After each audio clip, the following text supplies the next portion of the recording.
Maïder Arostegui, est-ce que vous allez soutenir le BO à tout prix? Alors, nous avons la chance d'avoir des fonds privés, c'est-à-dire un actionnaire privé aujourd'hui qui est propriétaire de ce club. J'ai toujours dit que je souhaitais développer des relations publiques-privées qui puissent aider la ville. Il est évident que post-Covid, ça n'est pas à la municipalité de donner de l'argent public à une entreprise privée.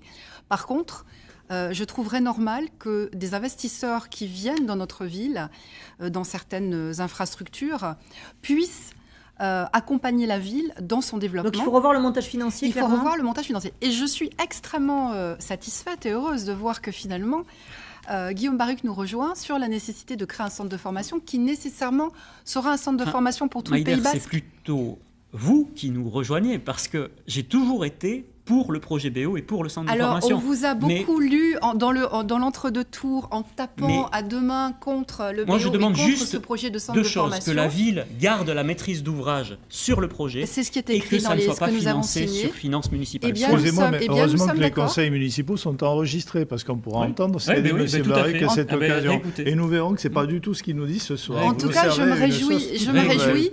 Et Guillaume Baruc, soyez parfaitement rassurés, parce que ce seront des petits Basques qui viendront de tous les villages du Pays Basque au centre de formation du BO, qui nous choisiront peut-être plutôt que celui de Alors, on va laisser la parole à Nathalie Moche. Alors vous, clairement, vous avez des mots assez durs concernant le BO. Vous disiez que c'était des méthodes de mafieux, je vous cite. Est-ce que vous restez sur cette position? Est-ce que vous pensez qu'il faut aider le BO, ou est-ce qu'il faut confier effectivement tout ce montage à des partenaires financiers privés? Non, mais d'abord, il faut savoir quel est le montage actuel. Le montage actuel qui a été validé et voté par Madame Arostegui le 12 février dernier, c'est effectivement... Vous ne l'avez pas voté, vous? Non, non, j'ai même voté contre. Enfin, j'ai voté, mais contre.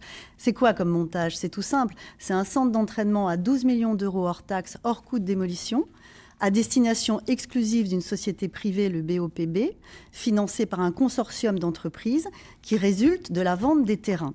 Alors, on peut, par une espèce de chose trappe un peu absurde, nous faire comprendre que ce n'est pas de l'argent public. Moi, si demain, je vends ma maison et qu'avec cet argent, je finance un centre d'entraînement, ça reste quand même mon argent qui finance un centre d'entraînement. Donc, on parle bien d'argent public. Ce qui n'était pas raisonnable avant le Covid, vous comprenez bien qu'aujourd'hui, c'est irresponsable.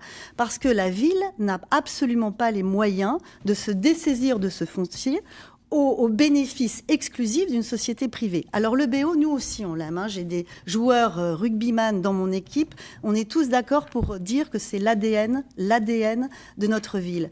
Pour autant, un centre d'entraînement à 12 millions d'euros, non. Un centre d'entraînement dans des conditions plus raisonnables, dans 2 ans et demi, quand on aura, on va dire, mis en place toutes nos mesures post-Covid, pourquoi pas?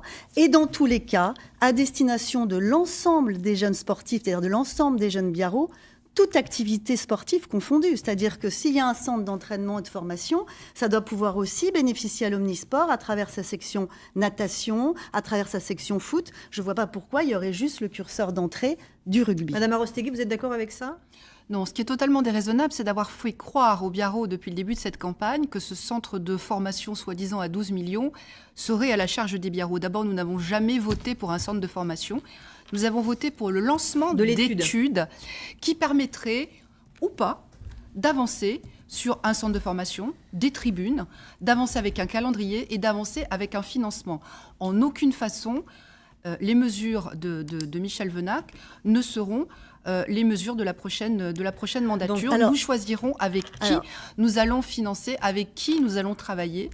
Et en aucun cas, nous n'allons reprendre à notre compte exactement le travail de Michel. Dernier mot de conclusion, on passe juste dans la délibération qui a été votée au avant-dernier conseil municipal, c'est bien la vente du foncier d'Aguilera qui finance le centre d'entraînement. Je suis catégorique. Ce sont des terrains publics. Ce sont des terrains publics. Et quant à dire, pour l'instant, c'est juste une intention, on verra plus tard. Je rappelle quand même que pendant la période du confinement, a été lancé un concours de maîtrise d'œuvre pour choisir l'architecte pour Aguilera, ce qui n'a pas ému Madame Madame Arostegui, à hauteur de 240 000 €. C'est-à-dire qu'on a déjà engagé des frais très conséquents. Et moi, j'aurais préféré que ces 240 000 €, on les mette au CCAS. La Cité de l'Océan, qui avait fait couler beaucoup d'encre à une certaine époque, il y avait tout un tas de choses qui avaient été mises en œuvre en maîtrise d'ouvrage public et ensuite qui ont été reportées sur le partenariat public-privé. Donc, comme quoi, on peut commencer une opération en MOP et ensuite la basculer sur un autre mode de fonctionnement. Alors, moi, je ne crois pas que ce soit ce type d'argument qui soit important. Très bien. Et quand on ferait, on ne s'en est pas ému, pardonnez-moi,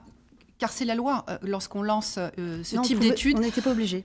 On pouvait le suspendre pendant le Covid. On pouvait le suspendre, mais on pouvait très bien dire. On l'avait lancé. C'est de la polémique. On l'avait lancé. C'est de la polémique. Alors écoutez, on va avancer un petit peu.